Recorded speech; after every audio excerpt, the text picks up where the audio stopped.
महागठबंधन के आह्वान पर गुरुवार को राज्यव्यापी आंदोलन के तहत खजौली प्रखंड मुख्यालय परिसर में भाजपा सरकार के कार्यशैली के खिलाफ महागठबंधन का एक दिवसीय विशाल धरना प्रदर्शन हुआ।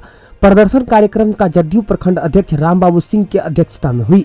जदयू के प्रदेश प्रवक्ता भारती मेहता ने कहा कि 9 साल पहले जब केंद्र में भाजपा की सरकार आई थी, उन्होंने देश की जनता से महंगाई की मार कम करने और हर एक साल 2 करोड़ रोजगार देने का वादा किया था, जो अब तक साकार नहीं हुआ है। भाजपा सरकार गरीब विरोधी सरकार है, बेटी विरोधी, धर्म विरोधी भी।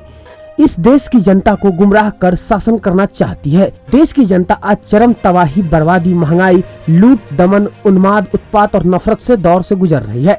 राजद के पूर्व विधायक उमाकांत यादव ने कहा कि रसोई गैस की कीमत 1300 रुपए प्रति सिलेंडर पार कर गई है।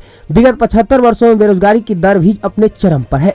दलित गरीब की आवास एवं खदान योजना में भी लगातार कटौती की जा रही है। कांग्रेस के पूर्व केंद्रीय मंत्री कृपानाथ पाठक ने कहा कि देश में लगातार बढ़ती महंगाई से जनता बेहद परेशान है।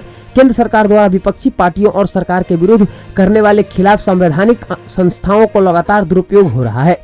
इस पर रोक लगाने, किसान की आय दुगनी करने और एमएसपी को कानूनी मान्यता देने का वादा पूरा करे। उन्माद, उत्पात और नफरत, विभाजन की राजनीति पर रोक लगाने, मनरेगा सहित दलित गरीब की आवास एवं खदान योजना के मद से लगातार कटौती पर रोक लगने के लिए 2024 की चुनाव में भाजपा सरकार को उखाड़ फेंकना है। मौके पर जदयू प्रखंड अध्यक्ष रामबाबू सिंह, सांसद प्रतिनिधि शत्रुघ्न राउत, वीरेंद्र प्रसाद यादव, पवन कुमार सिंह, कांग्रेस नेता सुशील झा, विशेश्वर झा, बलेश्वर पासवान, युवा राजद प्रखंड अध्यक्ष मिथिलेश कुमार यादव, श्याम सुंदर यादव, लक्ष्मण पंडित, डॉक्टर पवन कुमार सिंह, शिव कुमार सिंह, मोहम्मद अहमद हुसैन, राम शोभित मंडल, दीनानाथ, राम नारायण चौधरी, सुनील कुमार मुखिया, जयप्रकाश मंडल, मोहम्मद दारू रहमान, राम प्रसाद दास, धूरन दास सहित दर्जनों महागठबंधन के कार्यकर्ता मौजूद थे।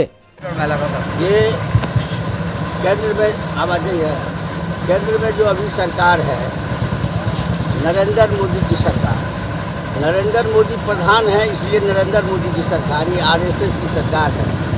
इस देश के संविधान को, इस देश के सामाजिक समरसता को, इस देश को गरीब को और दलित बनाने का जो ये दुष्कर्म किया है, संपूर्ण देश में। आप सारी बातें इनसे तो पूछ लिया है, लेकिन आज है कि सारे प्रदेश में और कहीं सारे देश में कहिए कि आज का दिन बड़ा ही हिस्टोरिकल डे हम लोगों के लिए जो शुरुआत है वो है, आज ही से शुरुआत हो रही है। मोदी सरकार के 9 वर्षों में आपने क्या क्या जनता के लिए किया।